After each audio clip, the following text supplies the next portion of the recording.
So for decades now, Americans have known of various attempts to overthrow our country, to destroy our most basic civil liberties by seizing control of the levers of power and the machinery behind those levers.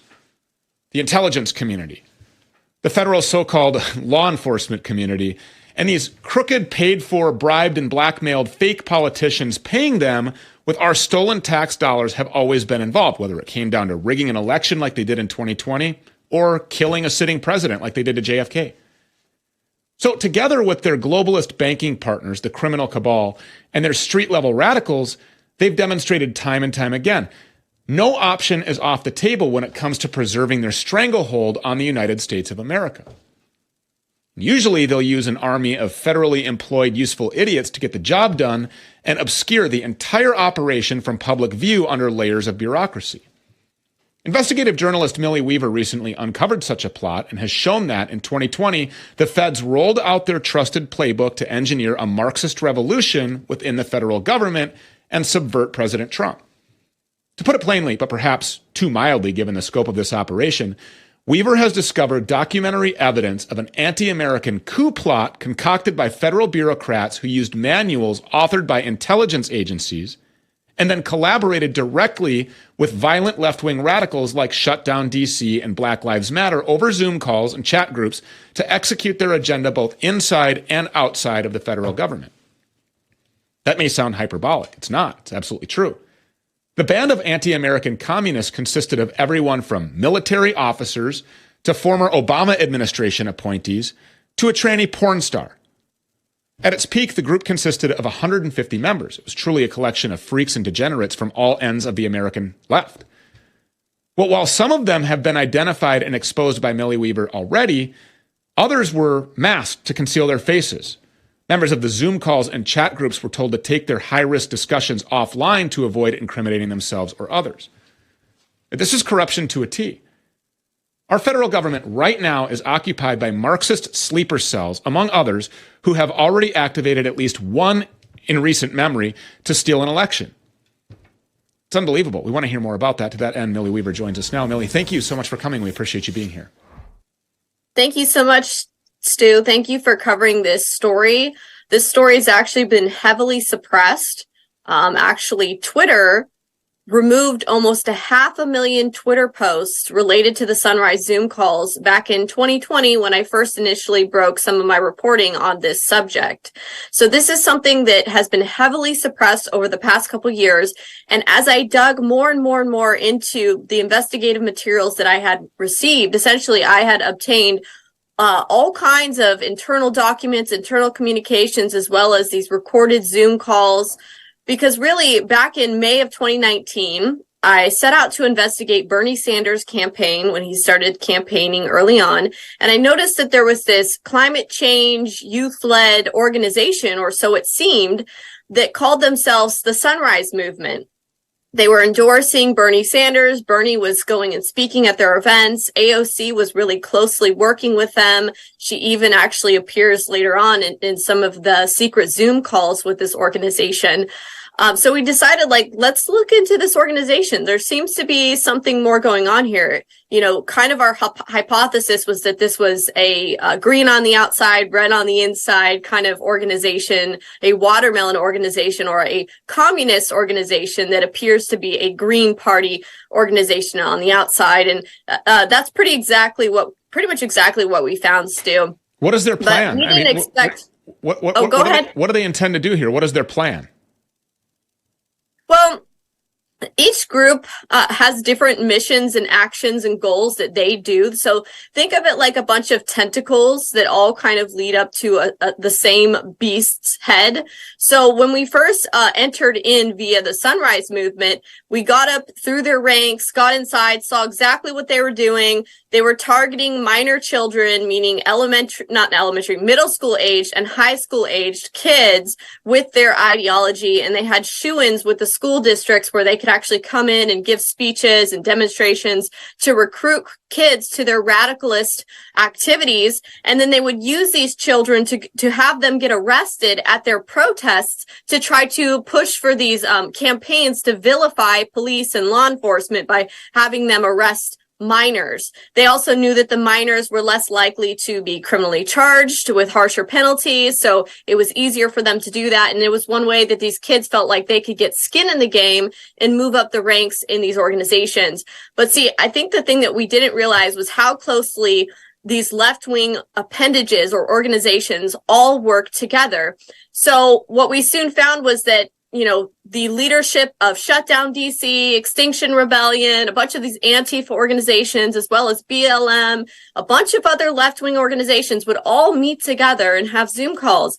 And they would pre-plan out how they would be engaging at protest activities. They would have assigned special groups for getting violent with the police, and then other groups that were to be the kumbaya protesters to have their left-wing media allies come and do photo ops. So we began to realize very early on that these organizations were very clandestine in their actions. They knew about creating propaganda. And then really a week before the 2020 election is when we started getting more and more good stuff. I mean, we got stuff where you had government federal bureaucrats plotting and conspiring on camera, talking about subverting the president of the United States, Trump, and our U.S. government system, using tactics such as leaking to their media allies, going slow, gumming up their bureaucratic processes on issues or policies that they find immoral, potentially talking about pre-planning to strike, which is illegal. All of these things I'm describing to you are Hatch Act violations in the least, and criminal subversion. So they continued kind of teaching each other how to do these subversive tactics, but it looked like they were definitely holding more and more meetings with facilitators, where these facilitators would go out and recruit people within their own departments and agencies to join their cause. And then they would hold secret, smaller meetings with them. So they actually, in their internal documents, had a facilitator's guide that they handed around where it literally had like instructions exactly how to run these clandestine meetings. So in the Zoom call, which I just recently did a thread on, that had over 19 facilitators inside of that Zoom call. So it was kind of like a big meeting with some of the big players, all the facilitators, and a bunch of these high-level Democrat organizers, union leaders, as well as high-level government employees, people who work in national security and work in very trusted positions within our government that should not be engaging in these type of activities. Who's at the top of all this? Like, who funds this? I mean, that's a good question. I think it's they funnel money through a lot of these different C3s into the C4s. So it's very kind of spread out. I bet if you were to trace some of the money, you're going to trace it back to the, just from what we've started kind of looking into some of the FTX, Arabiella, some of these other like big left-wing outlets that are pretty common with funding these left-wing organizations. But there's also linkages, like, for example, to some of the big PACs. One of the PACs, the Real Justice PAC, that helped get Alvin Bragg, the district attorney, elected, that's now going after Trump. So they're all very incestuous. They all work together. I think what's really key here is that only after this time has gone by and you're able to really go through the many documents that they had inside of their hub, was I able to really put the picture together and realize just how much these people and these groups were directly involved with the planning of January 6th. In fact, they had a document, Stu, titled The Count. And this document actually describes a contingency plan for January 6th, where they literally say to stage protests inside of the Capitol to make it physically impossible for Congress to meet and to vote. And that was one of their contingency plans for January 6th, because they had mapped everything out in the event that there would be a constitutional crisis. All of their scenarios, all of their matrix mapping and game theory that they did, it pointed that, you know, they knew that there was going to be a contested election in 2020, much before the election. They knew that the massive amounts of mail-in ballots were going to be very irregular. They even, in one of their documents titled Hold the Line, they talk about how there was going to be more ballots showing up in counties than there even were registered voters, or that there could be emergencies that cause some voting locations to shut down randomly, and that there could be an election wrought with much irregularities. So they were definitely planning for this to happen. So all of us sitting here watching the 2020 election night, to us, it was all a shock and surprise. But to them, they knew exactly what was going to happen. Why is that? Well, I think that more of their internal documents points to why they knew this was going to happen. In fact, one of their documents actually talks about printing ballots. It talks about massive efforts to purge the voter rolls and to put new voters, to do lawsuits against the purging of voter rolls and to put new voters on the rolls. And they made sure to talk about, make sure you're using the right ink so that the scanners will scan the ballot and it will work. I mean, it is just alarming the amount of clandestine activities that this group has been involved in. And look, I'm not making any definitive allegations. What I'm saying is there's certainly enough here that Congress can do an investigation. And that's what we all need to be demanding, because we sure as hell know that the FBI, the DOJ, many of these agencies are wrought with corruption. We don't know how bad and how incestuous this problem is with Marxism inside of our government, but we need our Congress to act and we need our representatives to act. I don't remember the last time a congressional inquiry or investigation did anything positive in my life. I mean, these people are all corrupt to the T too. These people are do-nothing fake actors that go up to Washington, D.C. and get the souls sucked right out of them, or they take, bribes from Israel, or they get blackmailed by, Mossad, Jeffrey Epstein type operations. Why is the media ignoring all of this? Oh, because they're all funded by the same exact people, BlackRock and Vanguard, who probably are heavily invested in the operation that you're talking about. So when we say that January 6th was planned, we're right. When we say that it was planned by the feds in coordination with, foreign interests or different lobbies, we're right. When we say that this is heavily funded by adversarial foreign nations, we're right. And when we say that these are the same people that set up the 2020 election, we're right.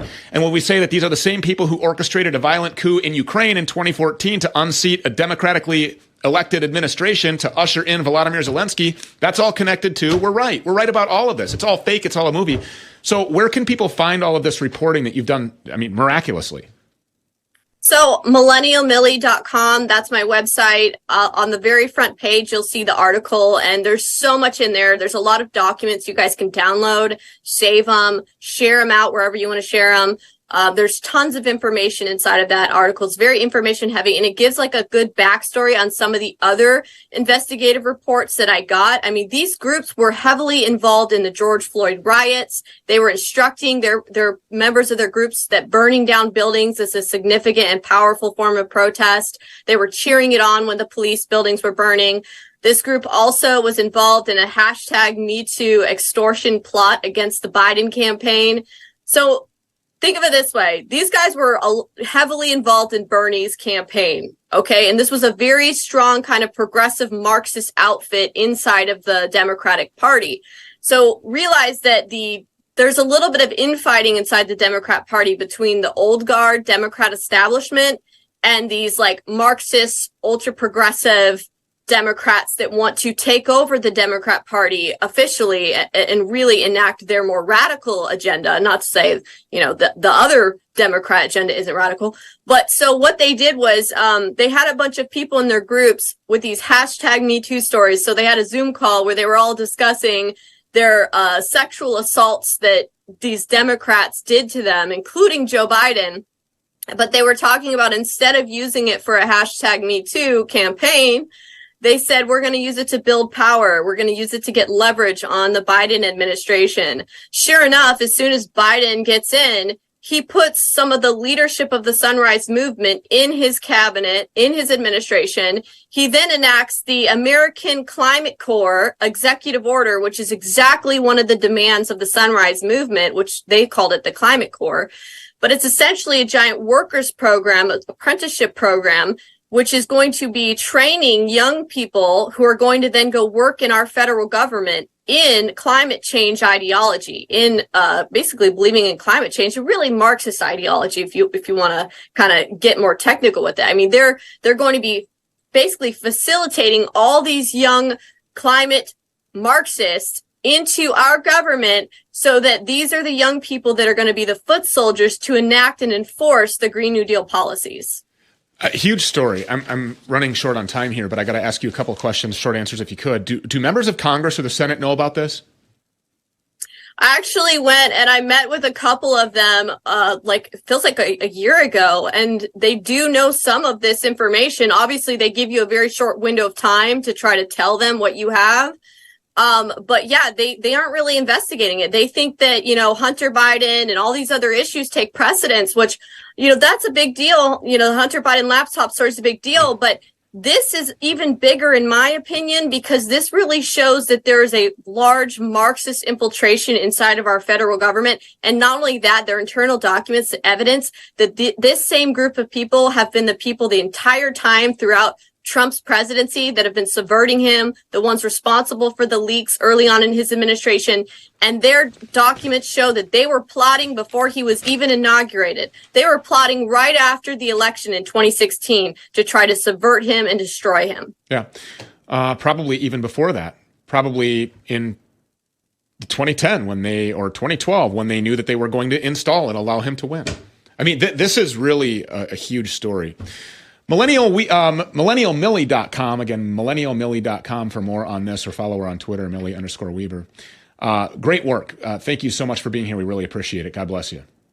Awesome. Thank you so much. Of course. And, I bet you if you follow the money, it all comes back to the foreign secular nation state that's 6,000 miles away that has all of the influence in Washington that we've been talking a lot about lately. More of the Stu Peters Show next.